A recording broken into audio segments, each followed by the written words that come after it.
I think, therefore I am. But I'm thinking all the time, and I don't know who I am. Am I? Are you?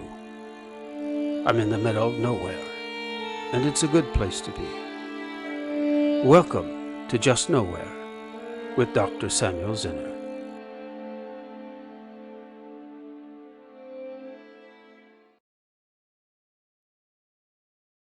Wondering if we wanted to get this started, if you wouldn't have any objections to starting with maybe the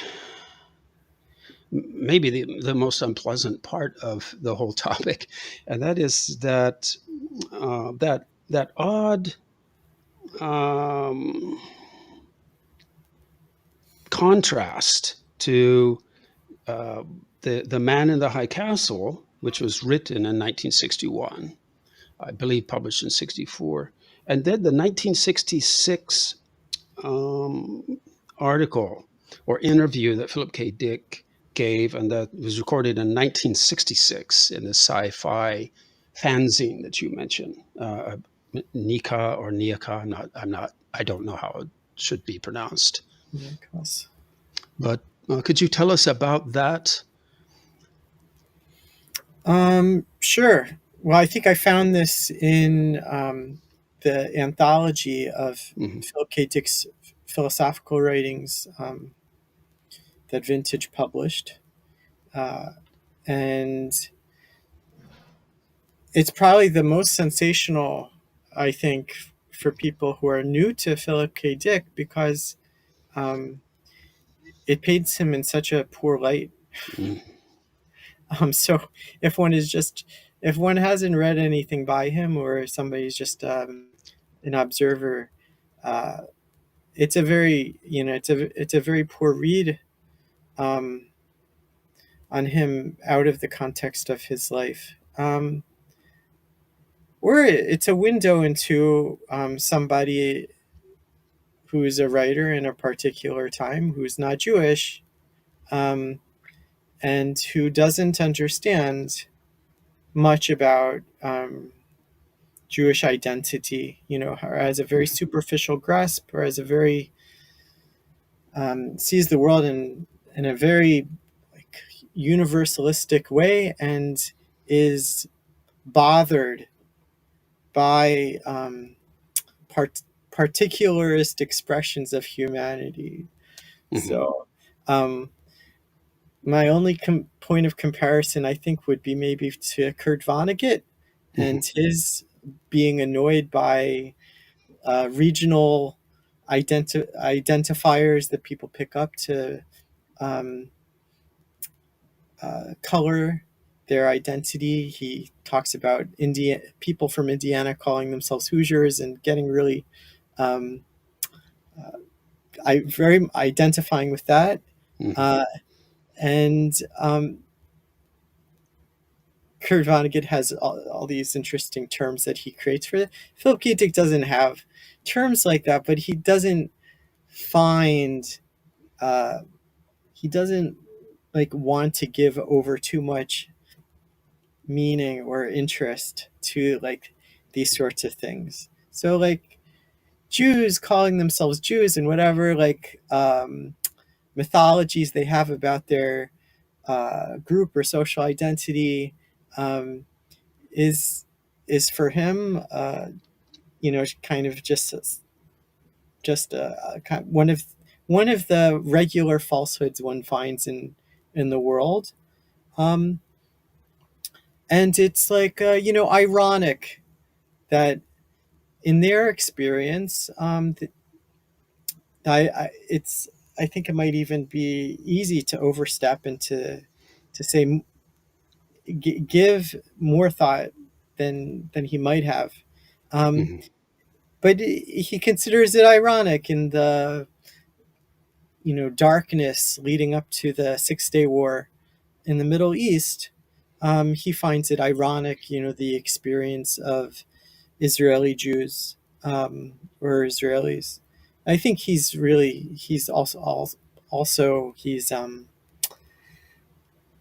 making a very common, a very typical kind of error where he's treating Jews in a monolithic way. Yes. He's seeing Jews and Israelis as the same, or Jewish identity. Um, he's seeing it as in a monolithic way, the way I think probably other Christian thinkers might have perceived Jews as just Hmm. this group that's opposite, that's the universal and eternal opposition to the mission of the Christian world. The other. Yeah. Um, I've paraphrased there, and I just want to take a step back now and say it's possible I could have overstepped just a slight amount in trying to, summarize Sure. his thinking. So I'm open to that being Well, perfect. yes, he points out, as you highlighted in your presentation or your article, that he's a nominalist, right? And so he sees humans as individuals, right, and not groups. So people might call themselves Germans, people might call themselves Nazis, people might call themselves Jews. He lines this up in this outrageous way, at least in my opinion. And he says, these are all just names and labels.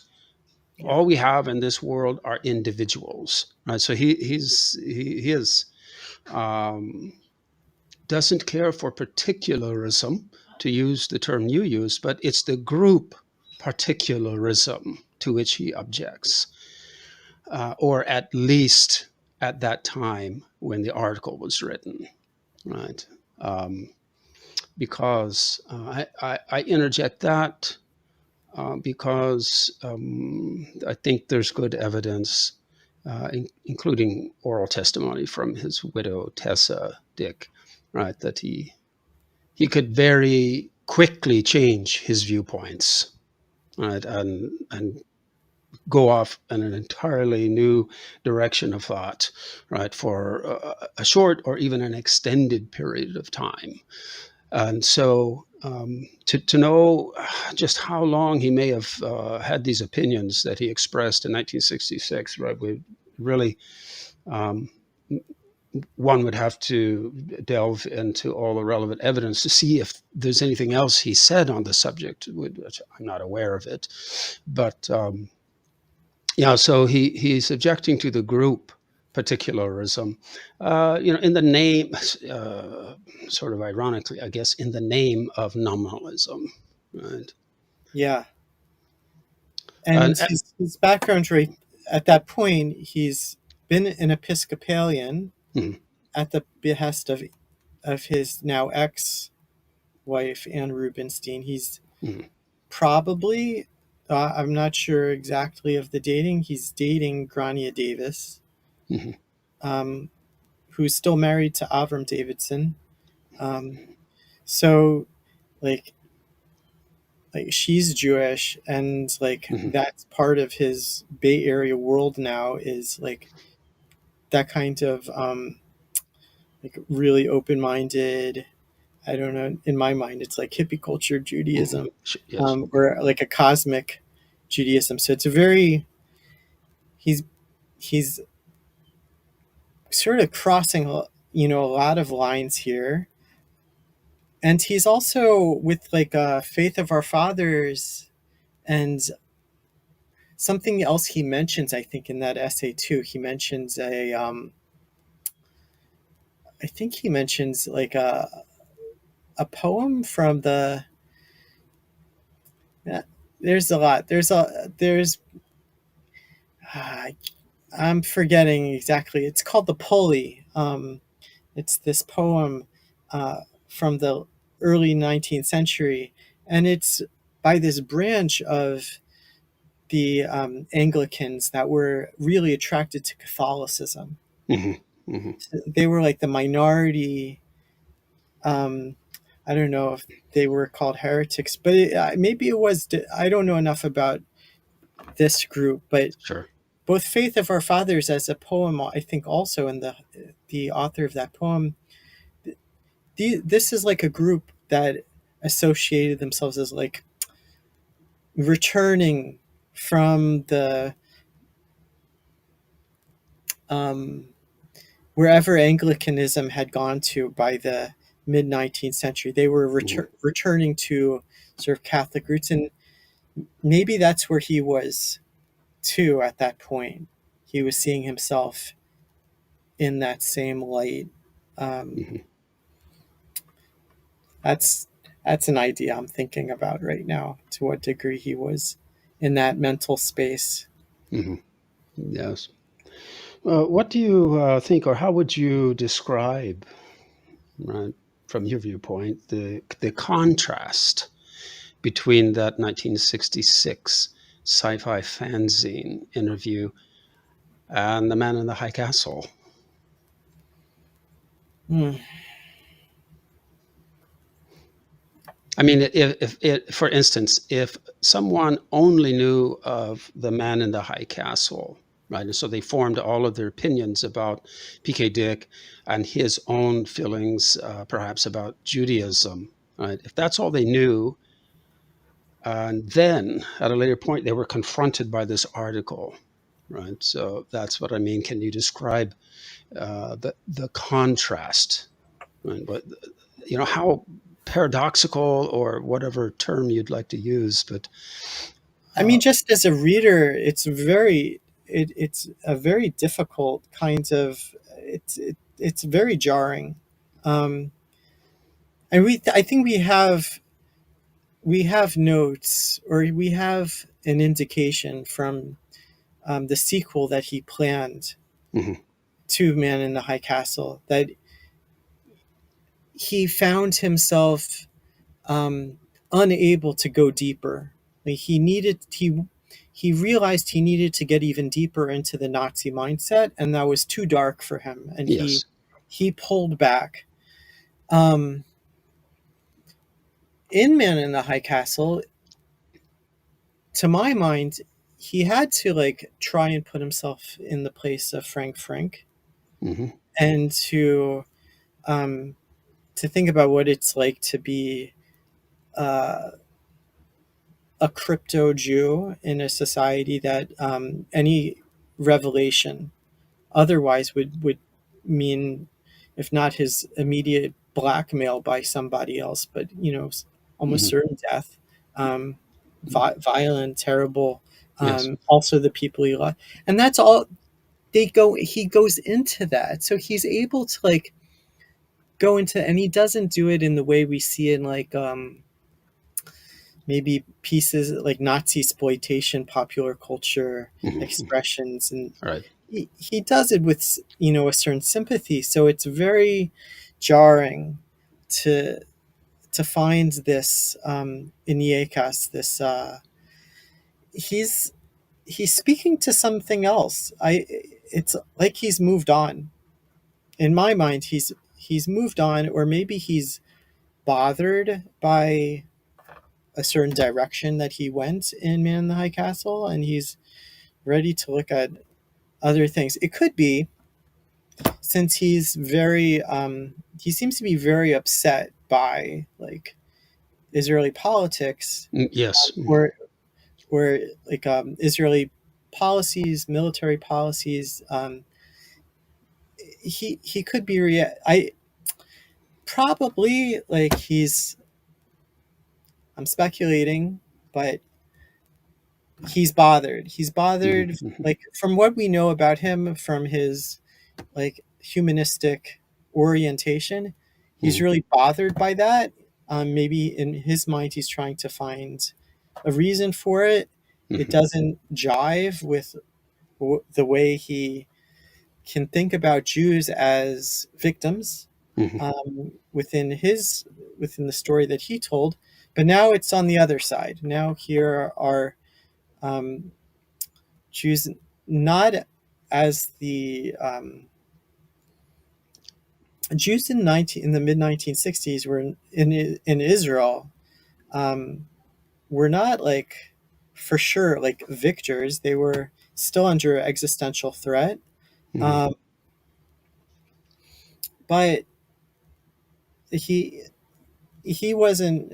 I think by no means was he like a philo um, Israeli Jewish sympathizer. Mm-hmm. Um, like the way that Jews were presenting as victims was much more acceptable and reasonable within his humanistic frame than as Right, nationalists. right. Well, he mentions, I forget the exact sentence, but he mentions something, and then there's this phrase, 1 million Palestinians, right? So he is thinking about the situation with the Palestinians, and I think, the meme of their displacement, right, for the sake Right. of the creation of the modern state of Israel. And so I have wondered, right, if in part there's an influence there of the communist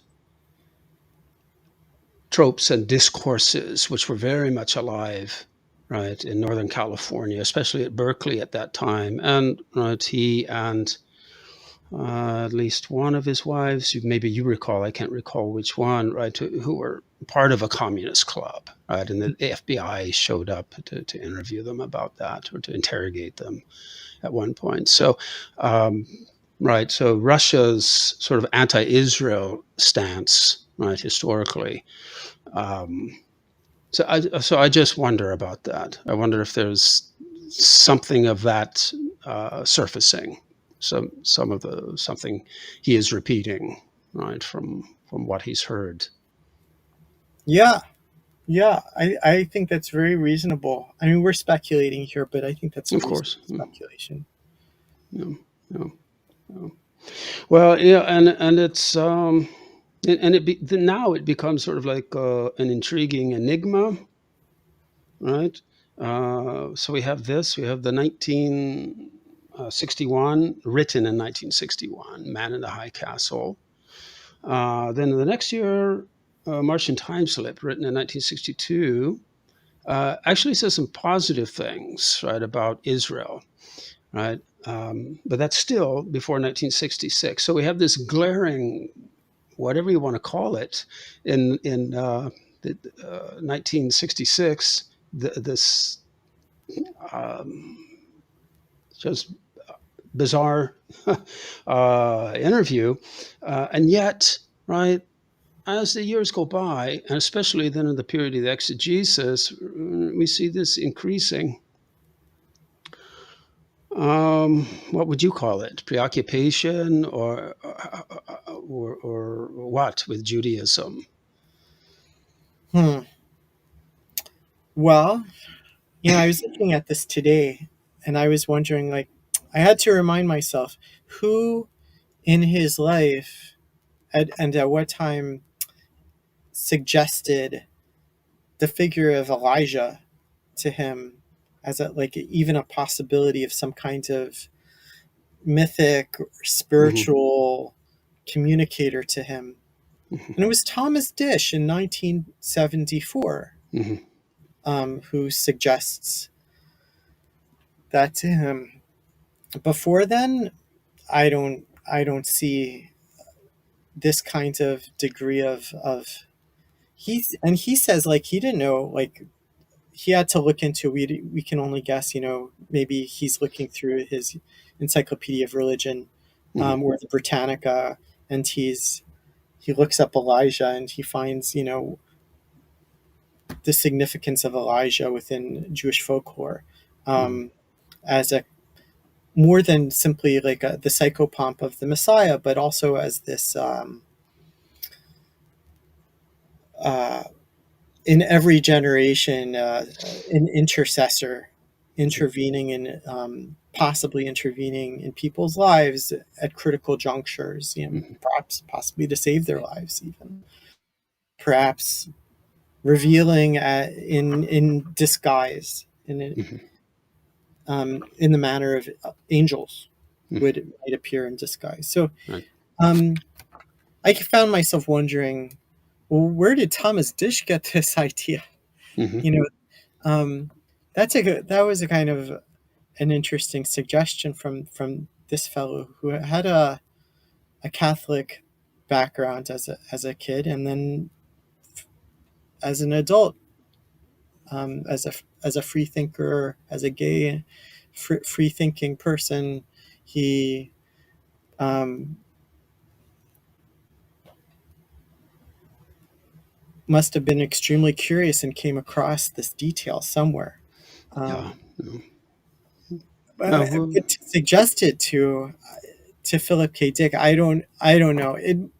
I wonder whether it set him on a path, because before that time, his thinking about Jews and Judaism is either, as Holocaust victims, and or in this this frame of um, a nationalizing group, mhm, Zionists, Israel, Holocaust victims, but certainly no, n- not really as um,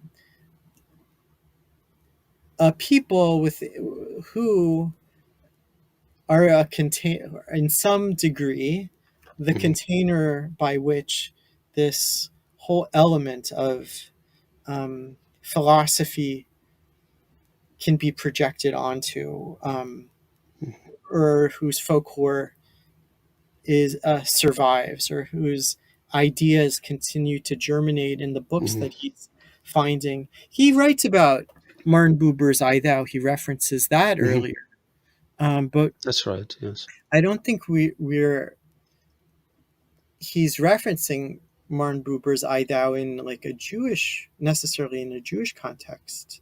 He might mention Martin Buber's I Thou in the same breath as Heidegger or Spinoza. Um, Kierkegaard. yeah, Hmm. but um, not maybe not in the same. He doesn't ever, I think, mention Heschel by name, Rabbi Abraham Joshua Heschel by Hmm. name.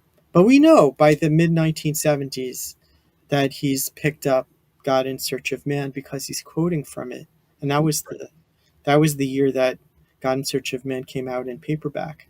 So Hmm. somebody brought a copy to him. Hmm. I should mention David Agernoff had a suggestion of where he might have gotten some of these books. I know um, we were both wondering, maybe others are also wondering, if he wasn't getting out much due to agoraphobia, Hmm. or maybe if it's overstated, that he was possibly visiting used bookstores in his neighborhood. Um, David Akernoff suggested that his neighbor in his I don't I'm not sure if it was his neighbor in his an apartment building, or if it is his Hmm. neighbor um, next door to where he was living, but his neighbor Sure. was studying to be a priest, Interesting. and she probably from her he he could have acquired or borrowed all sorts of books. Hmm. He didn't have to go too far. Very plausible. Well, as I learned from Tessa Dick when I spoke with her, when I interviewed her, in his younger years, Philip K. Dick read widely. Right? So um, he read Hegel, he read Plato in translation. Right? So uh, he was very widely read Carl Jung, for instance. But in the later years, of course, yes, when he started suffering from agoraphobia, right, then he was limited mostly to books he had in the home, together with things like Will Durant's right World History series, and which I think he got through the famous Book of the Month Club, which I still remember. Mhm. But also, of course, his encyclopedia set. But as I pointed out before, in all fairness, um, a lot of the references he gives in the exegesis too, which were derived from the encyclopedia set, many of those sources, right, he had read himself years before directly, rather than relying on the encyclopedia. Right, so I just wanted to throw that out there. But also, right, we're not talking about too many years after the Second Vatican Council, right, which started this renewal, right, and then the interest in um, all things Jewish, right, because there was an ecumenical dialogue going on, and so there were just untold numbers of books in French, Italian, German, all the languages that Catholics will speak, right, on Judaism, the history of Judaism, right, and of course, right, similar books were coming out for ecumenical dialogue with Hindus, right, Buddhists, atheists, right. It was the heyday of quote unquote universalism, right, and interest in the other religions, right? So that probably also explains some of what we see in P.K. Dick's access, right, to various ideas and books as well, because that um, would have spilled over, right, into the general Christian religious culture, right? And so this Catholic ecumenism, right, it definitely um, spread, the interest in that spread into like Anglicanism, the Anglican Church, Episcopalianism, right, and other Christian churches, Protestant. So yeah, the time fits, right, in that respect. But I also wonder as well, there's this, excuse me, a glaring contrast in other areas as well, very sort of contradictory contrast, even similar to the one we discussed before, and that is Philip K. Dick, throughout most of his life, right, seems to have been I don't know if we can call him pious, but he was certainly a serious Christian, and that's more than one of his wives has reported that. And yet, right towards the end of his life in 1980, there are these, I think, very bizarre, right, contextually reviewed, very bizarre entries that he gives. And one of them you quote, I'll quote a few sentences. This is from the Exegesis in 1980. So, right, towards the end of his life. As to Christianity, I don't know what to make of it at all. It sheds no light on my experience one way or another, for or against. Paul is wrong. The Torah can save us. What need is there, therefore, for a man God mediator? I mean, if he had written this, before that, right, in the 60s, well, we cannot imagine him writing that in the 60s or 70s. Everything he did write blatantly contradicts these sentiments, right? So this is another contradiction. I think maybe it might be helpful for scholarship to compile a list of these blatant contradictions, or contradictions to various degrees, and try to figure out, right, is there a pattern to this? Well, how do we explain it? Is it something to do with his psychology? I think part of it has to do with his psychological impressionability, right? He was very impressionable, and he would go on these tangents. So, for instance, after this intense writing about Torah and Kabbalah and Judaism and the exegesis, in the last months of his life, the exegesis is all about the Buddhist Maitreya and coming. And so he, that was his latest exposure. I think it was someone who visited the house. And I think I told you before, I remember living in Los Angeles County. And about that time, I remember the full ads, like in the Los Angeles Times, for this Buddha Maitreya is coming movement. And so that's what Philip was into in the last months of his life, right? And it's like sort of moving away from not only the Christianity, but even this Judaism, right, of 1980. So, so that's a big question, of course, whether or not I'm being fair there or exaggerating, but begs this question, right? It's what is going on, right? And he does begin that exegesis passage from 1980 by remembering his childhood, saying, when I was a child, my contact with God was through the quote Old Testament, right? Not the New Testament.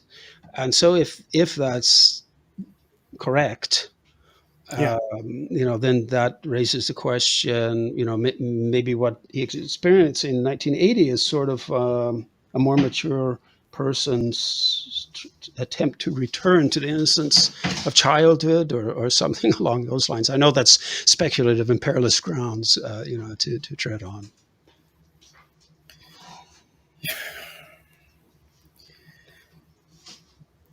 Something strikes me. I mean, probably other people have said it, but Philip K. Dick's agnosticism, it has its rootedness, but there's also something else.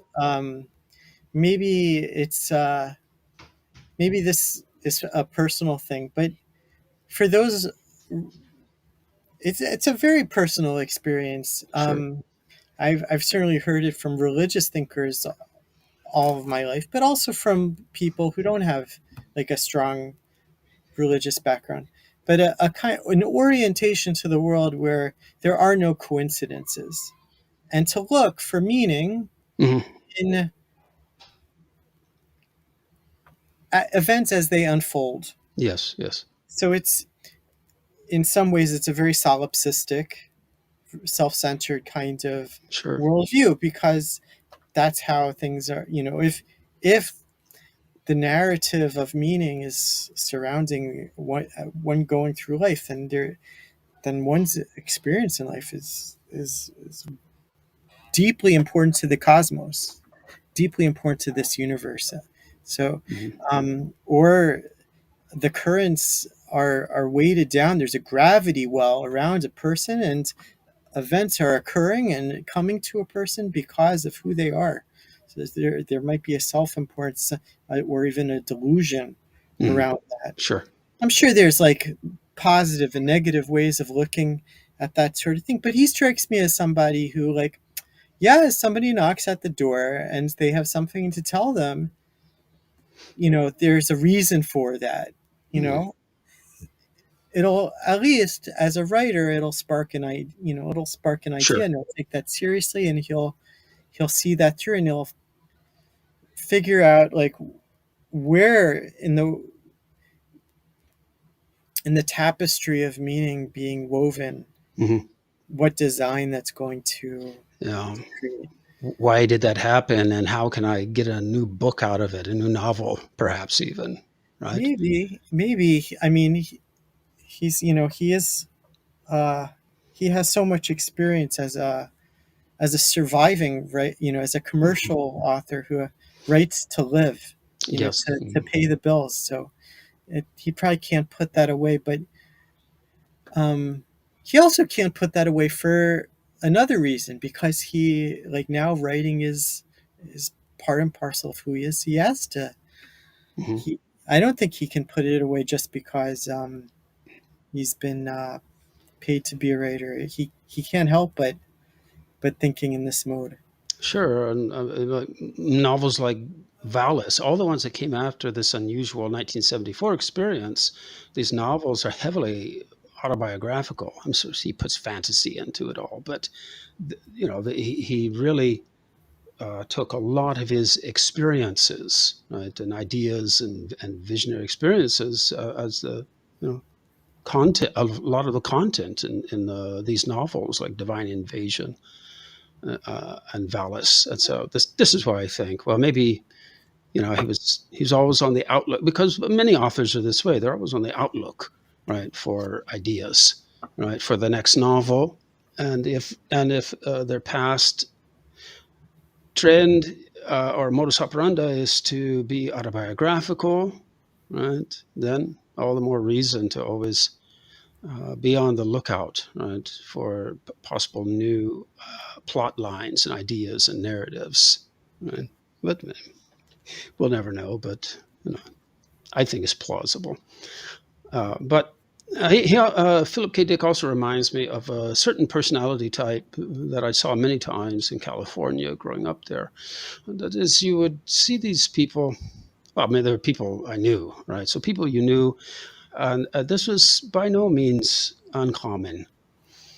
Um, they would be exposed to a new idea, a new religious idea, or philosophical idea, or psychological idea, and they'd just become profoundly engrossed in it for a couple months or maybe a couple years, and then they were sold on it. This was something they're going to be faithful to the end of their life. But then a couple months later, a couple years later, they're on to something else. They've totally repudiated all of that, and now they've seen the light. Right now, it's not Jung, it's Adler, now, or now it's not Buddhism, it's Zoroastrianism. And some of these people, they would go on and on. Some of them that I knew are now in their 80s, and so I had the chance to see this type of personality over many decades, and it's pretty consistent in being inconsistent, right? So, Huh. Well, he does talk about anamnesis quite a bit. mhm, This idea that there's a sacred memory that needs to be recovered, or mhm, the recovery of a sacred memory. So, what's going to initiate that recovery? Something. So, mhm, you have to. It's going to be a book that you come across, like the Chumash with the translation by um, Rabbi Hertz, the I've previous heard. chief rabbi of the British Empire, Mhm, um, or it's some woman who knocks on your door, and the reflection in her glasses like triggers something, or near the end of his life, as you said, with this Buddhist missionary movement in the Bay Area. Maybe that's simply the scaffolding mhm, uh, around which we can explain this more typical kind of intellectual um, partaking, this potluck mhm, mhm, mhm. philosophizing. Um, but I grant him. I think that he's um, if he is like that, he's just doing it in such a Mhm, uh, powerful, focused, it's so intense, his mhm. experience in doing that. It's hard to compare with just like Sure. um, Agreed. these other folks we meet in our lives. Agreed. Yes. And he has something, I think, also that from beginning to end is stable. I'm not quite sure how to identify or describe it, but I do sense that there is something that is Philip K. Dick from beginning to end, and it's stable, right? Maybe it is expressed in different ways, but behind all of those transmogrifications and variations, this there's something that seems to be at his core, right? Yeah, is being a fabulist also at Philip K. Dick's core. I feel here I'm also like bringing David Gill into the conversation, Yes. Yes. Yes. um, because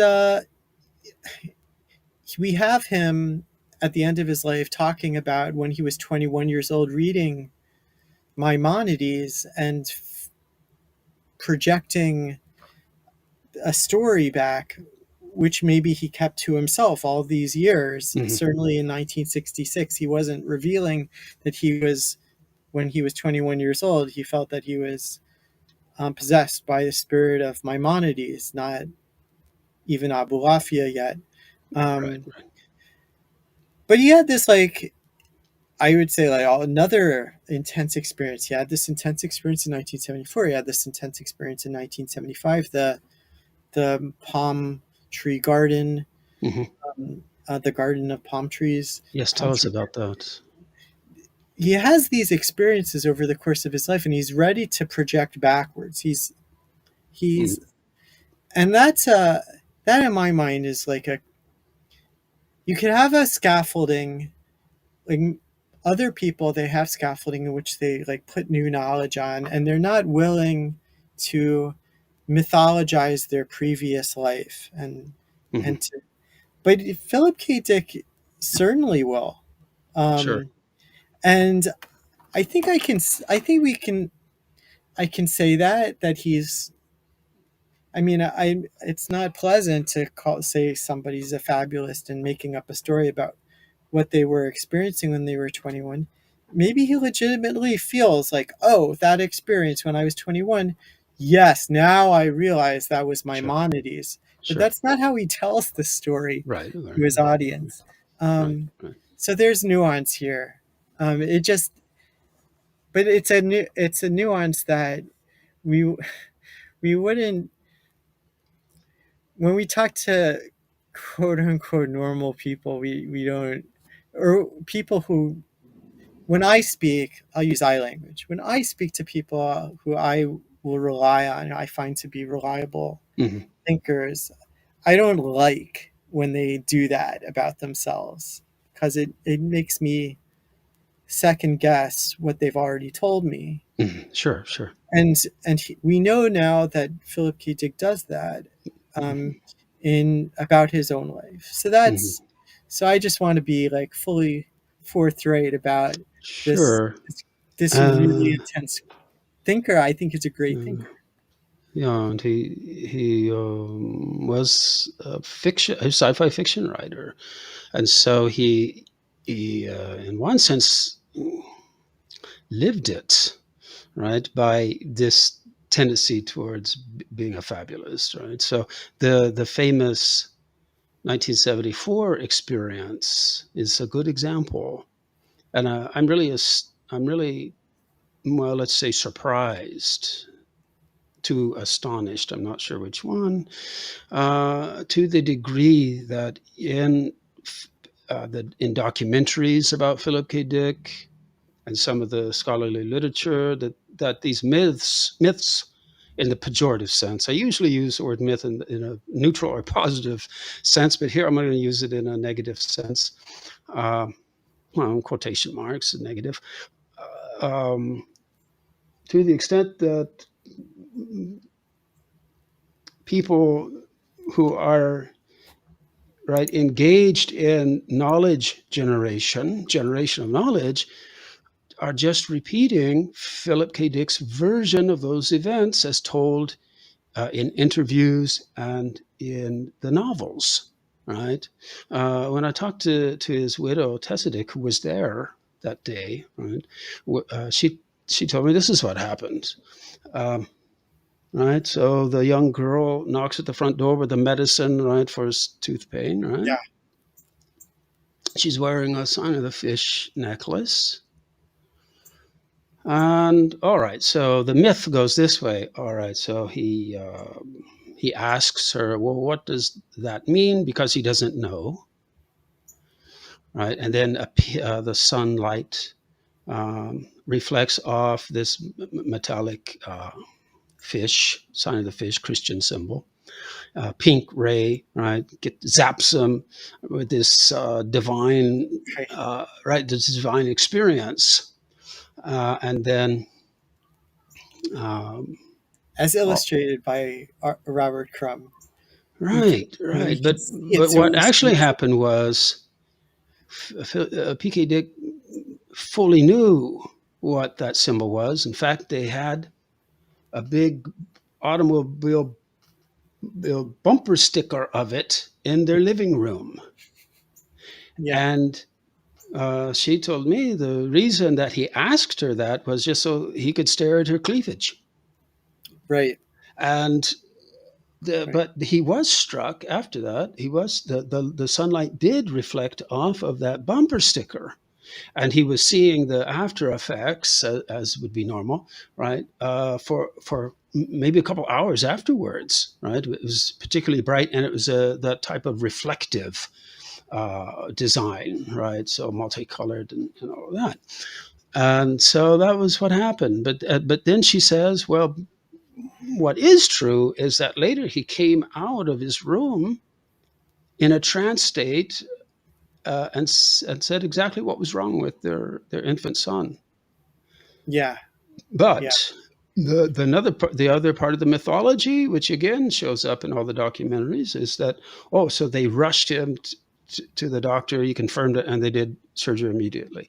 Now, Tessa told me what happened was they took their infant son to the doctor, did confirm what Philip K. Dick said, but he was too young for surgery, so they had to wait something like 6 months before the operation. Right, he had to be slightly older, and so so there's a combination of truth and fabulism, right? That's right. Uh, in the way that he told it in interviews, and which was the way that he created it in the books, in the novels, in the fiction. So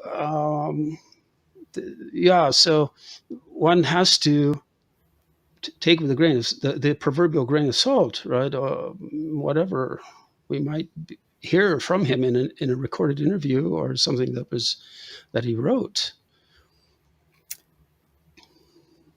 It's remarkable. I mean, probably not enough has been written about Philip K. Dick and cleavage. Phil, though I think David Gill was starting to, if he hadn't already, I think he was beginning to make a list of, or somebody had. You asked about the palm tree garden. That's what got me thinking about Mhm. uh, this in relation to this vision he had a year before, because, like you said, if Tessa was saying, well, he was staring at this woman's cleavage, this returns also again a year later when he has this other vision of the palm tree garden that he writes about. This is a vision that he had in, I think, January 1975. Apologies if I'm getting the month wrong. Sure. Um, but he includes this in the book he writes with Roger Zelazny, Deus Irae. Mhm. Um, he includes this vision. And I was just typing earlier so I could bring up that document. Sure. I'll Sure. just paraphrase. It's not in the paper I wrote, though he references this vision again elsewhere.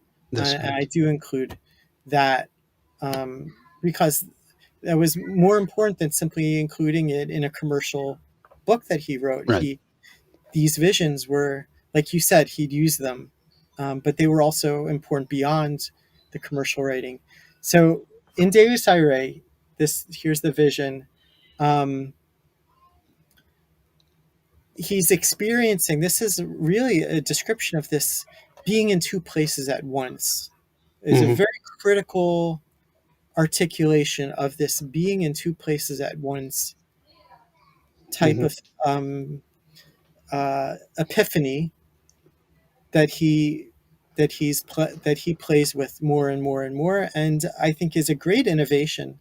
Um, for me, it's like a wonderful thing to think about in religious terms. So Sure. he, um, in just to again paint the picture or set the stage, um, his character is in a post-apocalyptic world Mhm. where there are ruins of civilization, like the ruins of a post office. That he, there are people still around, Mhm. but there's also radioactive craters, um, and people are surviving the best they can in the rudiments of the civilization that exists. And Mhm. then this character who has this, who's in this reality, he suddenly begins to see this other, and here it is. Somewhere he thought a good event has happened, and it spreads out. He saw to his amazement palm trees. All at once he stopped, stood clasping his basket of string beads and beets, the warm air, the palm trees. Funny, he thought, I never noticed any palm trees growing around here. And dry, dusty land, as if Mhm. I'm in the Middle East. Mhm. Another world touches of another continuum. I don't understand, he thought. What is breaking through? As if my eyes are now opened in a special way. To his right, a few people who had been shopping had seated themselves along the way for rest. Mm-hmm.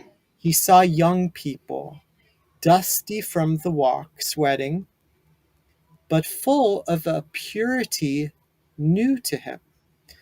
A pretty girl with dark hair, Mm-hmm. somewhat chubby, she had unfastened her shirt. It did not bother him. He was not offended by her naked breasts. The Mm-hmm. film is scrubbed away, he thought, and again he wondered why.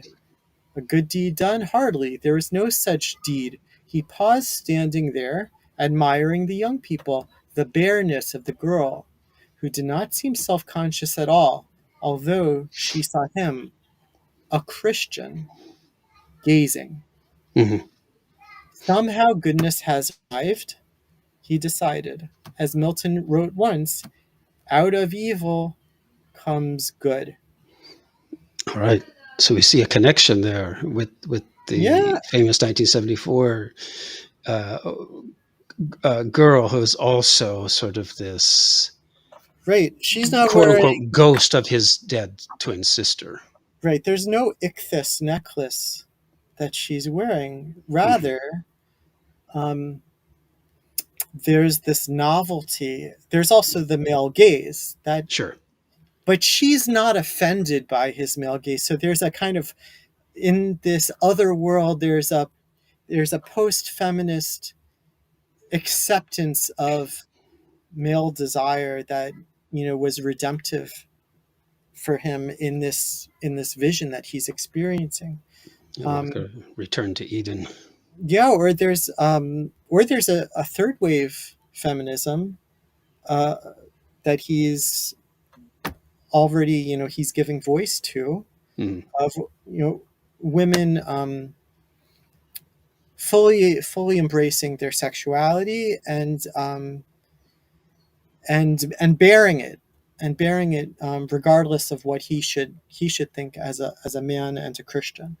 um, Mm-hmm. and I think that's interesting. Like maybe a year before, in order to make sense of that, he can put that in terms of an ichthys or an early Christian projecting a pink beam. But in Mm-hmm. this vision a year later, that's the male gaze being reflected back at him. Uh, that's not a it's not some kind of like a satellite pink beam Mm-hmm. from outer space. That's much more reflective. Mm-hmm. And we're still seeing him searching for the next 5 years, 6 years. Still searching for the right religious language by which to understand that. Mm-hmm. Mm-hmm. Yeah. Maybe perhaps I'm projecting a little bit here, but that's how I'm seeing. I'm trying to understand this vision. Mm-hmm. Um, Now, I'd mentioned the return to Eden because uh, that's one of the main mm, theological tropes, right? In Dick's background and in his writing, as you know, he mentions it in the Exegesis. So it's a standard. It was a Second Temple Jewish notion we see in some of the literature of that time, but it becomes very popular in early Christian texts, right? And that is that the the culmination, right, of everything, the end will be a return to the beginning, right? But the so the Messianic age, right, is a return to Eden, but it's greater than the Eden, right, in the Bereshit or the Genesis story, right? So it's an even higher level. When one returns to the beginning, it's on a higher level, right? And so the palm trees and all of that makes sense. So it could be that we can sort of overlap those two, the model you're proposing, which makes sense to me, with his idea of this eschatological return to the prelapsarian state in Eden, which is not, well, which is a return to the prelapsarian state. And so Eden becomes a symbol, right? So, I was struggling to understand where you were going, but you're saying the Edenic aspect of it is that she's bearing right, her busts, right. as in Eden, No shame. Adam and Eve were unclothed. Okay, so we're on the Yeah, same page. Got it. yeah, yeah, yeah. So, well, one of the, I think one in his later years, one of the threads of thought that exist, that is present consistently, is this idea about information, right? And so, can you tell us a little bit about what that idea is and how it manifested, right, in the novels? Before and then if you can do that for us, then I'll have a follow-up question. Um, let's see, where would be the first novel that this comes across? I don't know. Is it Valis, 1978? I think, I'm not sure, but I I think so, think, and that would track well with what he's describing in his interviews with Charles Platt and later with Boonstra. But mhm, it um, in 1978, um, there's a work that is published by this fellow Blumenthal, mhm, providing great sources and translation from medieval Kabbalah, including um, Avram Abulafia. The mhm, What we call the Kabbalah nowadays, if you ask a scholar of Kabbalah, they'll make a very strong distinction. They'll say, well, there is Jewish esoteric thinking before the 13th century, sure, and we don't, like, most scholars will not refer to that as Kabbalah, Kabbalah, although religious Jews will not really make a distinction between Jewish sure, esotericism before the sure, 13th century and after. But the thing mhm, that's happening in the 13th century um, is that works by Jewish mhm, mystics mhm, like Avraham Abulafia and um, Nachmanides are being published, and the Zohar is being revealed. mhm, Um, there are other works that were the subject of speculation. The Bahir, even much earlier than that, the Sefer Yetzirah, um, which also suggest, especially the Sefer Yetzirah, a world where the um, the world itself is built upon information. mhm, Um, this is seems to be part of the Jewish esoteric world from already in the Mishnaic period. So we're talking 2,000 years ago, at the early days of Rabbinic Judaism, or before Rabbinic Judaism had even been fully described by the early mhm, rabbis. So the um, Pharisaic or Essenic, in early Judaism, was expressing itself in works like Genesis Rabbah and mhm, Reish Rabbah, um, that God looks into the Torah as a blueprint for creation, and as an idea which he's riffing, where this midrash, this exegetical reading of Proverbs, is understood itself as like a basic way of mhm. understanding the world itself. It's a very potent and profound innovation, because with that idea you can begin to look at the world itself. You Yes. can, in a to make a bit of a jump and argue, to use a word, arguably in a shamanistic way, you can begin interpreting the world as as information, and intertextually, Mhm.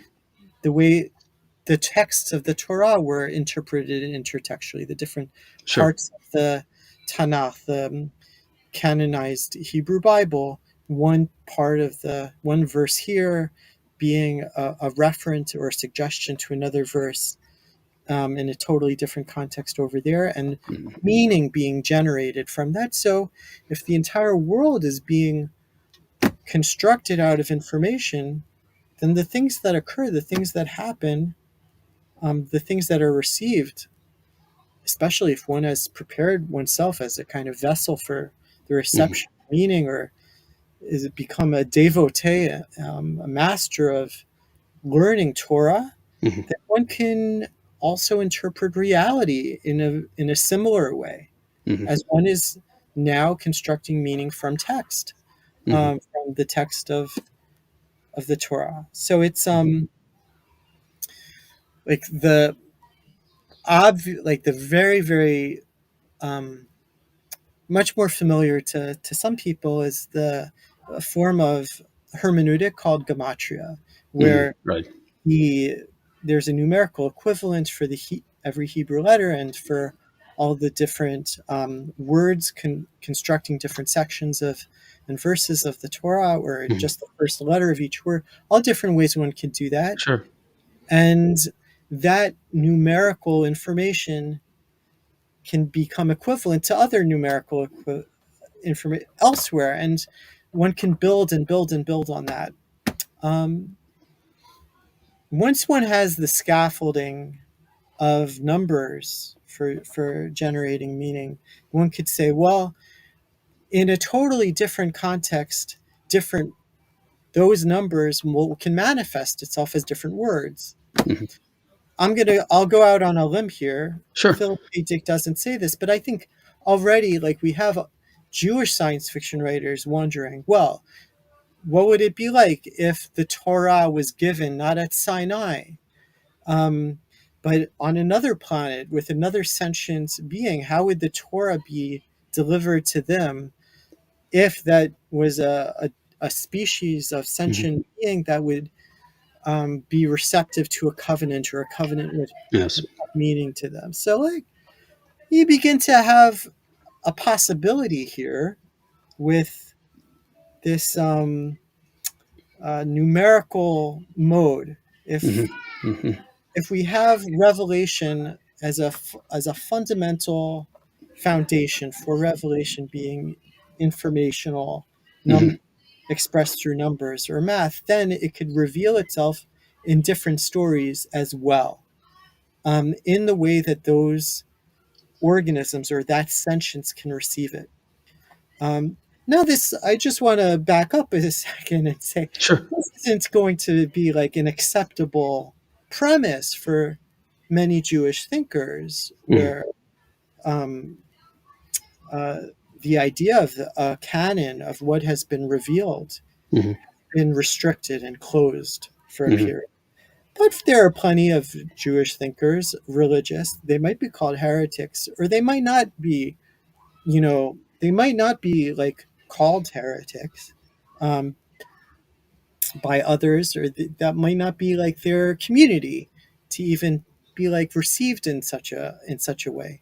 But they'll be thinking in terms where there's still revelations that can occur to them Mhm. by being engaged with text, or being engaged in the world on the level of reading existence, almost in the same way as reading text. Right. Right. Right. Um, Maybe I should also give the commentary of Nachmanides also suggests each letter of the Torah um,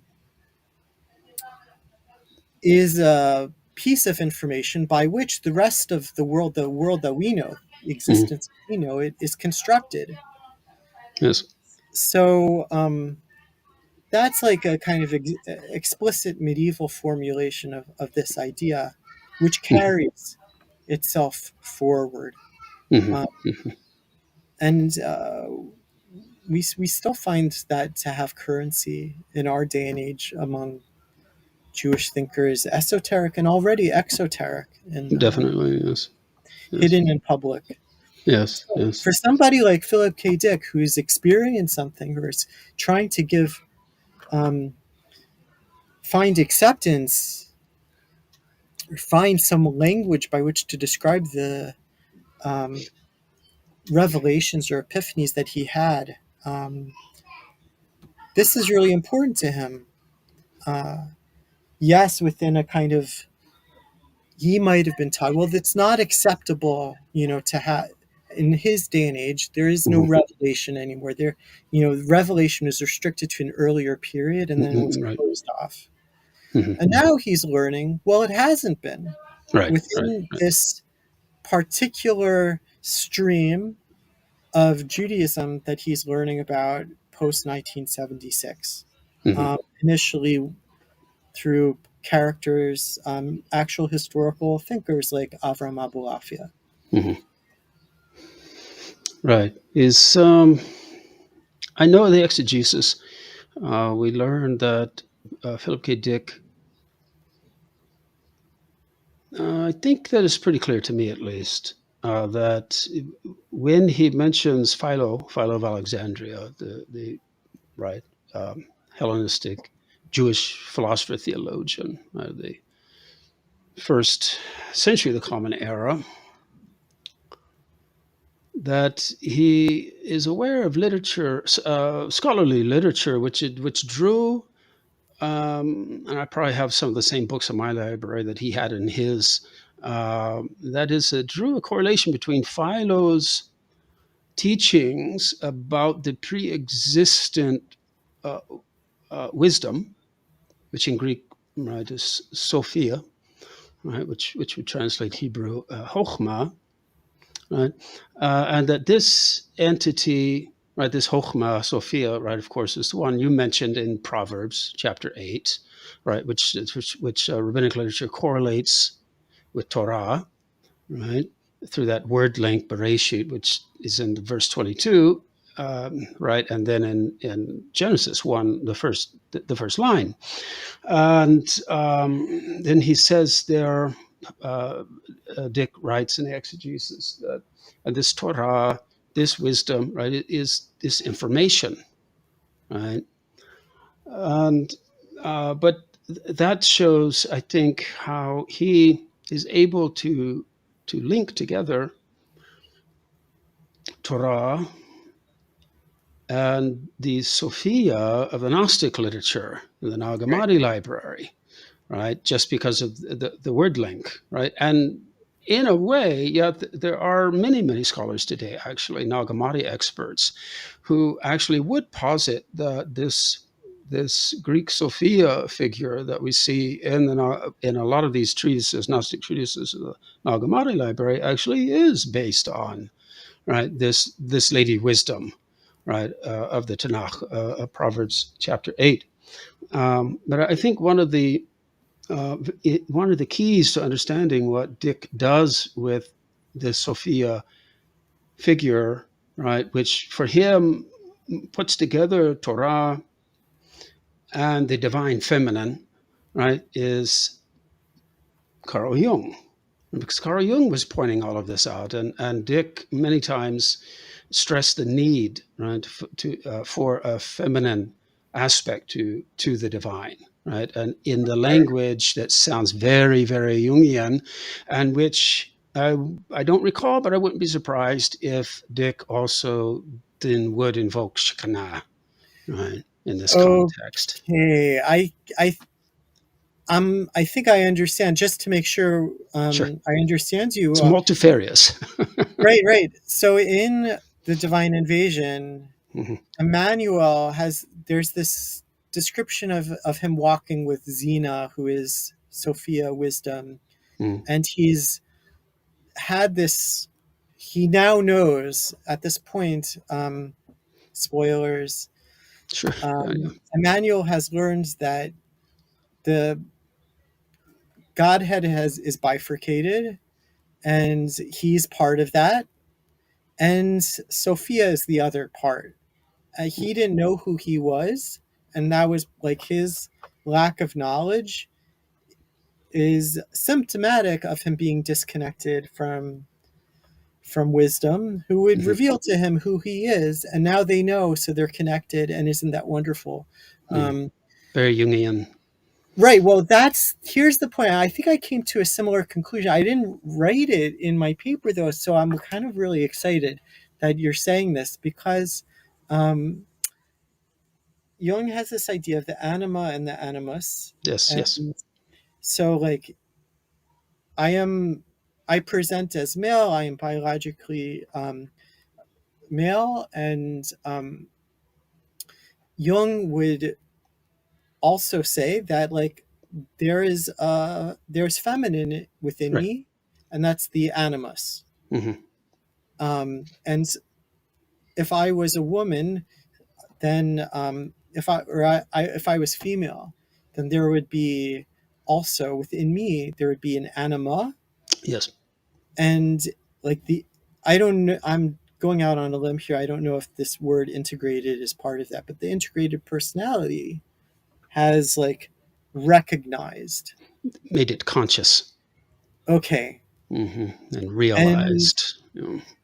and this is how, like, this is something Philip K. Dick is describing as like God coming, like God is split, and God's self joining and recovering and becoming fixed is also joining these two aspects of its gender itself. Yeah, that's the Gnostic myth as reconstructed by Carl Gustav Jung. Really, it is.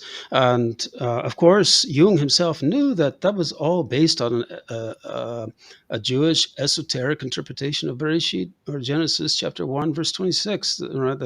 That God has created humanity in the divine image, right? Male and female, God created them. So then the reasoning being, well, therefore God must be, right, in some sense, masculine and feminine as well.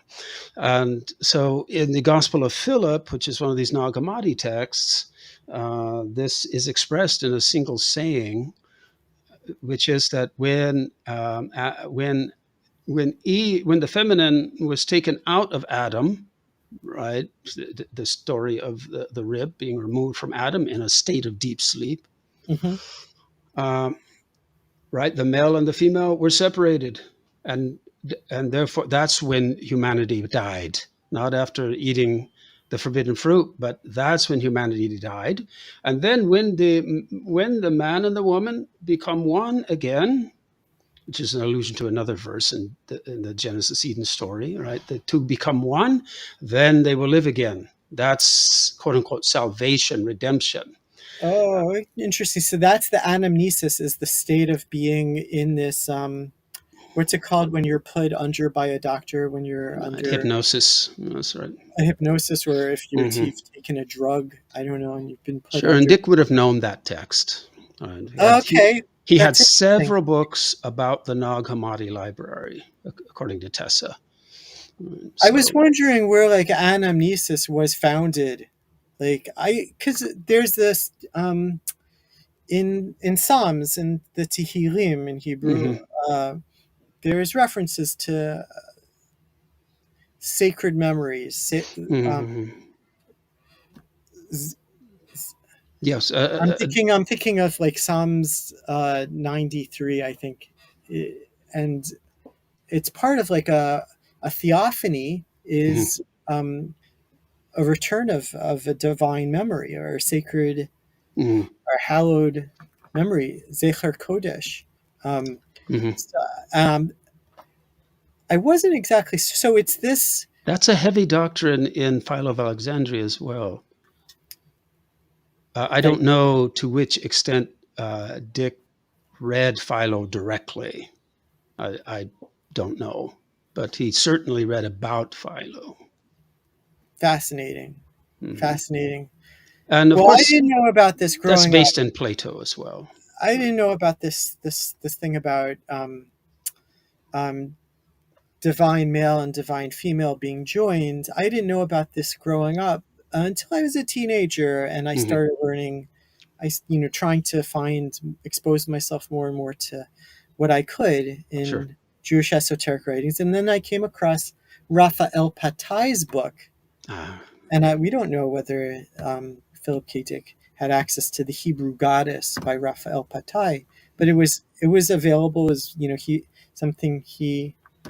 um, it was already. I mean, it was in its final edition in yeah. 1992 or Mm, 93, but earlier. And sure. there, it's these very potent ideas in Lurianic Jewish mysticism. Mm, This idea of the tetragrammaton being the Yud Hey hmm. and the Vav Hey, two separate parts, the Right. beginning two letters and the ending two letters. What that it's an intention in so many aspects of Jewish ritual performance in the Hasidic tradition, or in Hmm. the essentially in the Lurianic tradition, as it's been preserved within the Hasidic Yes. world. That here, like in by doing this mitzvah, by doing this commandment, this action, this good deed, um, I am doing so in order to correct the world, to heal the world, to fix a broken world, and to unite the Yud He and the Vav He. This is like a traditional intention that's stated fairly clearly before performance of Hmm. most, if not all, mitzvot that one Yes. can perform today. When I was younger, I thought, oh, that's really beautiful. That's what a wonderful kind of intention to have. I think more in my mind, in recognition of this idea of the world being broken, and by doing these things that provides sort of a mission that I hadn't understood before within Judaism, of like, oh, that's why there are these mitzvot. We're Right. helping to correct or heal the world. Hmm. It was that sort of notion, by the way, when I was reading Galactic Pot Healer, Hmm. that I thought, oh, was Philip K. Dick exposed to this idea in Lurianic Kabbalah of the broken shards of the Hmm. cosmos falling and Right. You're not the first meeting, Jew who has wondered that. and was he like, even like the thing about like to heal a pot, or a That's right. cosmic pot, made of clay. Hmm. There's a homonym. Is that the right word? Um, the term in the mystical literature for uh, these divine sparks that are falling from the efflux or the shefa through all these worlds, these Hmm. um, filters of reality, until the final world that we exist in can support these, but Hmm. they're enclosed in materiality. The word for these enclosures of divine sparks is klipot, Hmm. Yes. and so is like in Philip K. Vessels. Dick's thinking is a clay pot. Hmm. Is that and then to like fix a broken clay pot doesn't seem to me like to be such a leap in a poetic association. But I'm speculating. We can speculate here, though. Yeah, I've uh, every Jew that has discussed this with me and brought it up to me, actually, right, without me bringing it up. Hey, have you read Philip K. Dick's, The Galactic Pot Healer?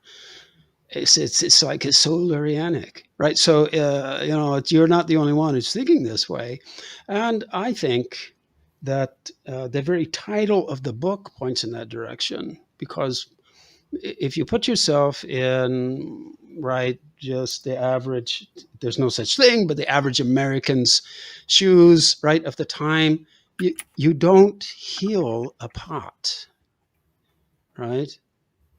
You repair it, you fix it, Right, right? So there's something special here about what he's doing to these pots that is not, right, is not the usual exoteric normal sense. whatever it may be, there's something really buried in that, some deep illusion. And I think we have good reason to suspect that he probably knew about this. I mean, I would be surprised if he didn't, because of those 2 volumes that you mentioned from Blumenthal, Well, right? the problem here is, and this brings us back to the beginning.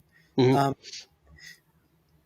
Galactic Popular was not written in the late 70s. It was written in the late 60s. It's published in 1969. So that Yeah, it was written in 68. pushes Mm-hmm.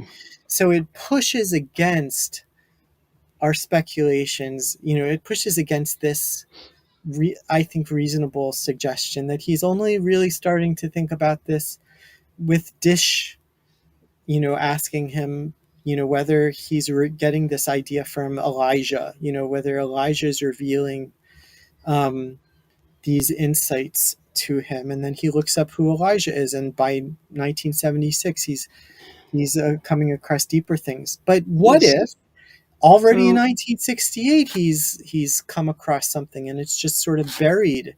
This like yeah, wouldn't be too surprising to me. we don't have we You're no evidence. proceeding in a very good way, standard scholarly way, right? You have to weigh the evidence and look at it from all viewpoints. So my question would be, might there be some clues? And I don't know, because I'd have to read them again. Might there be some clues in, like, the 1964 Three Stigmata of Palmer Eldritch? Right, because there's very bizarre stuff going on in there, Hmm. right? And so, which to me might intimate, right, that there may, right. So he may have been reading about, right, some of these Jewish mystical ideas I would indirectly. accept he's learning about not he's like gaining depth in learning about Mhm. Gnosticism because But he takes a very specific, very negative, dark yeah, Gnostic view of reality in Three yeah, Stigmata.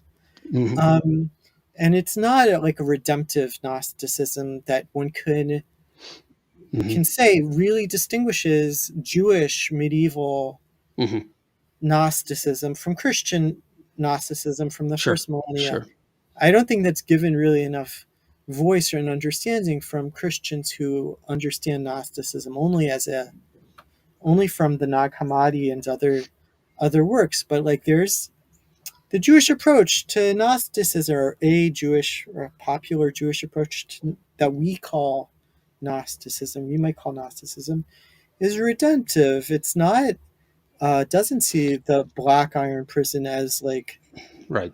as the end all be all of our reality.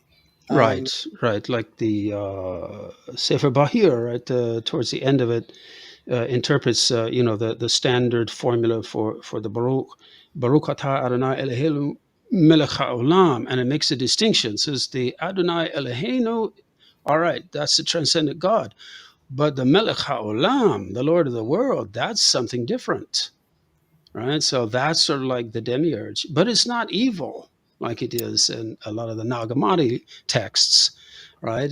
But on the contrary, right? hmm.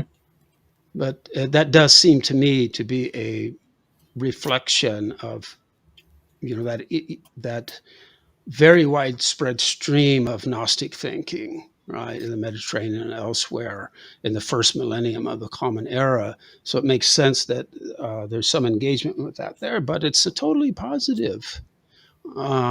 Again, it's similar, of course, right, to something you see like in the Zohar, where Elohim becomes the third Sphera, Binah, right, and Yeah, I don't so. think like necessarily Philip K. Dick is going to be finding out about the Oh, no, Bahir and no, no, meaning no, it no, no. is, I'm not suggesting that. No, no, but no. like I do think like we can just say if we're saying like what could he have come across in translation and people talking about different forms of Gnosticism or what Scholarly in commentary. right like what I'm looking for, what I want, what I would love help from other people who might be listening to this from are other indications that Philip K. Dick is quoting Gershom Shalom Mhm. already in the mid 1960s, or he's gained something that we could very specifically point to. I would like the closest indication right now for me that that's happening would be Galactic Pod Healer in 1969, but I don't have like a stronger basis for that, like what Right. he's learning from that. All I can say is like, well, A you worthy know, endeavor to investigate it. the Yes. Britannica's published. He like I think Shalom wrote the article on Jewish mysticism for that. Don't quote me. I should nail that down. I know he did for the For the Jewish Encyclopedia. yeah, for the Encyclopedia Judaica he did. In But fact, that I have it in the 1978 English edition, Kabbalah, right? But that book by Sholem. And in fact, that entire book is nothing but the articles he wrote for the Jewish Encyclopedia, oh, cool. right? So, well, in any case, um, I forget which novel it is, but there's a discussion. Oh, there's a conversation, and in that conversation, the Tetragrammaton is mentioned, and some character pronounces it, and there's an objection. You're not supposed to do that. Um, but what's interesting is, in contrast to that, when we switch to the exegesis, you see that at least in the published version, which is right, not the complete exegesis, but consistently in the public version, the Tetragrammaton is always, with one exception, rendered right in English YHWH, right? So he doesn't spell it out. I think Yeah. that's very significant. And the one exception, even there, he does not incorporate any vowels, but he substitutes the Y for a J. And I believe the reason he did that contextually is that he wants to make a connection between the Tetragrammaton and his sister Jane, right? Starting with the letter J. But that's not, I don't want to go there right now. But Huh. yeah, um, so my point is that for some reason, he apparently stopped spelling the fully pronounced tetragrammaton, at least right according to a standard scholarly belief, right, which would be spelled YAHWEH, which I think is incorrect, and we probably could never know anyway, uh, just based on my knowledge of Hebrew philology, and you know. I probably have a handful of Hebrew scholars who would agree with me, but in any case, why it seems to me natural to suspect that Philip K. Dick stopped spelling the Tetragrammaton fully out of some kind of well, what do you think about that? How would you fill in the blanks there about his motivations? That's you're revealing something which like It's probably very was a blind Jewish. it was a blind spot. It was so familiar to me that I passed over it without noting its Mhm. possible significance. Um, that is interesting. Um, Because he never spells it with just four letters in any of the novels. It's always the YAHWH, right? yeah, yeah. And I think this whole thing about using a W instead of a V, that's also by people who are that comes from the scholarly approach where the the V was pronounced as a W. Yeah, it's Right. and It's a so the philological issue. yeah, so yeah, yeah, huh. So in the novels, right, he uses it to crack a joke, actually, Where right? does this appear? Where is this whole not This pronouncing? Do you remember the story that occurs? It's in That one of the novels, and it's occurring in space somewhere. And there's this dialogue, and so it's not a late 70s. It's earlier. Let's nail this down. Yeah, well, yeah. Well, we'll put the question to one of the Philip K. Dick groups, and maybe they can answer it. Oh, I'm sure the answer it in 30 seconds. Because there was a period where I was reading Philip K. Dick, and they Mhm, all everything becomes a blur. mhm. It all seems to be one story, and Oh, sure. Mhm. it's the very unique, some often Right. short stories Yeah. which stand out. Mhm. Oof. So Uh, in this novel, right, there's some humor attached to it, but at least in the published extracts of the Exegesis, he never combines humor, right, with the mention of the Tetragrammaton. He's very solemn. He's very respectful, and I can't help but believe that he's read something Jewish about the Tetragrammaton and the Jewish custom, right, not to pronounce it, right, and so even today, among respectful scholars writing on the Bible, they also tend now more and more just to use the four-letter version, whereas back in the 50s and 60s and 70s, they would be spelling out, right, the pronunciation. Um, um, Interesting. I now, I hadn't considered it. And well, anyway, and there is, as I said, that one exception where he spells it with a J instead of a Y, and it's in the context of a discussion of his sister Jane.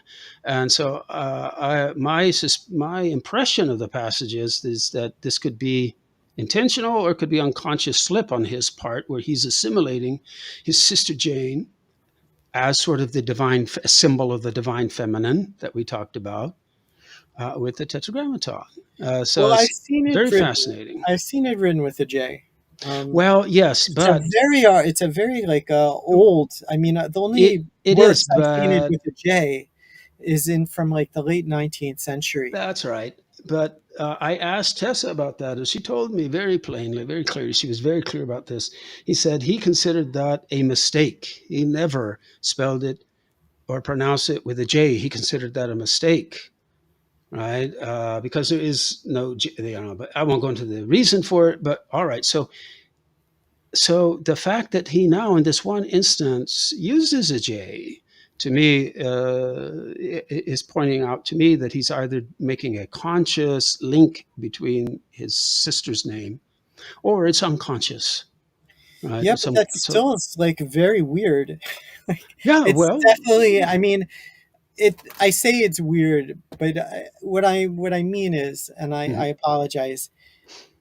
The idea of like projecting one's sister into into the ineffable or the unpronounceable name or the conception, the divine concept of the tetragrammaton Of course, is like exceptionally not Jewish. So it's it's not Christian either, as Tessa pointed out to me. Yeah, so she made the same point. But on the other hand, all right, if you try to get inside Dick's mind, right, as a thought experiment, I think you, I think we can reconstruct an unconscious link because he had this concept of the divine feminine, and there are women on this earth, right, who also instantiate that symbolism, right? And even in Jewish tradition, right, that happens, right? So in the Midrash, there's the name Rachel is interpreted as Ruachel, right? So not the same thing, but so there are these, and the Zohar is full of this type of thinking, right? So different human beings can instantiate some divine attribute. Um, and like in Philo of Alexandria, he's especially fond of saying that Moses is an instantiation of the Logos, or there's the mind of God, the reason of God, right, on earth. yeah. Right? A sort of well, I won't go there, but anyway, so it from a Jungian perspective, let me put it this way: from a Jungian perspective, Philip K. Dick associating his sister Jane with the divine feminine or the anima, which overlaps with that whole concept for Jung, Yeah. would make sense. So it's not implausible, right? It's the context in which he does this that suggests this to me. And yeah, it's totally bizarre for a Christian or a Jew to do something like that, but it would make sense from a Jungian perspective in a very symbolic way. Well, what Right. about this piece? You know, I had to go back and reread the Gospel of Thomas, and Mhm. it's at the end. So, you know, like this is as a literature and as a way of thinking. This is very The final saying 114.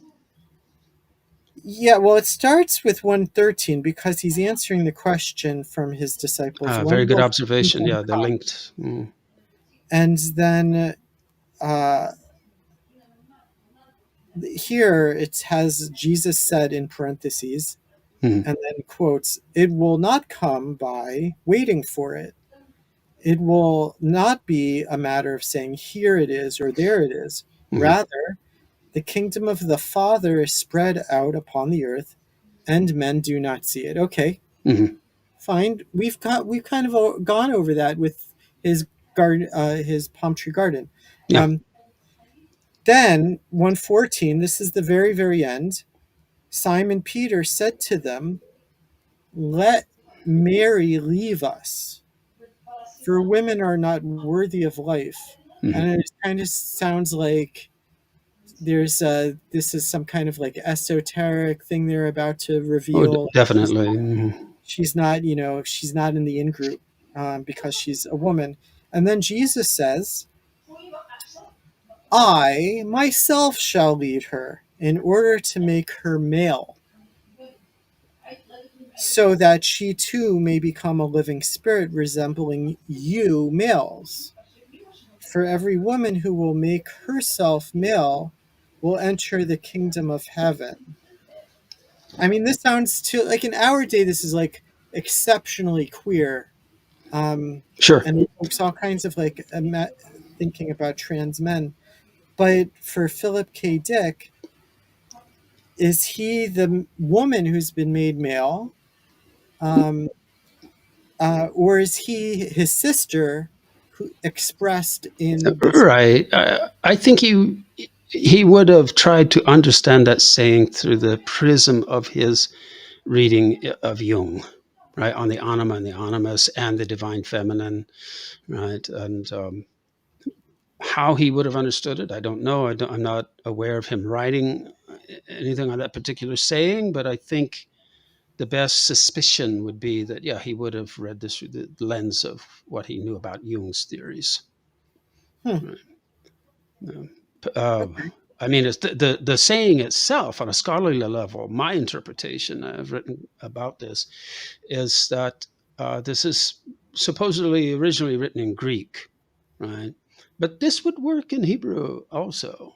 But in any case, in Greek, right? So the word for male just so happens to be, because of the way people thought back then, the word for male is the word for is how you say courageous, right? That's Huh. if right. So this trope of a woman who is male Wait, so can the mean the Hebrew, the woman. Hebrew here that you're suggesting is gever, a gibor, like No, no, no, no, no, no, no. In no, it's not ish, no. as What I'm in talking about, for instance, the in Proverbs where it talks about I think it's Proverbs 31, right, the acrostic poem, right, and so how is that woman described right off the bat? This is a a woman of renown, Eshet Chayil. right, and then now if we look at the Greek translation, the Septuagint, so if you follow these threads like that, you'll see what was going on is that the woman of power also is one way of understanding this, right? And but if you look at the Hebrew and then the ancient versions like the Septuagint, the Peshitta, and all this, you start to see this association between this power and courage, right? Because the concept was, of course, men are courageous, right? And so, in the context of that saying, what I would say is because we see a similar sentiment in other Jewish literature, right? About the same time, slightly earlier, like in the fourth Ezra, which is a Jewish apocalypse, circa 100 Common Era, and in there, an angel tells Ezra, "Be a man."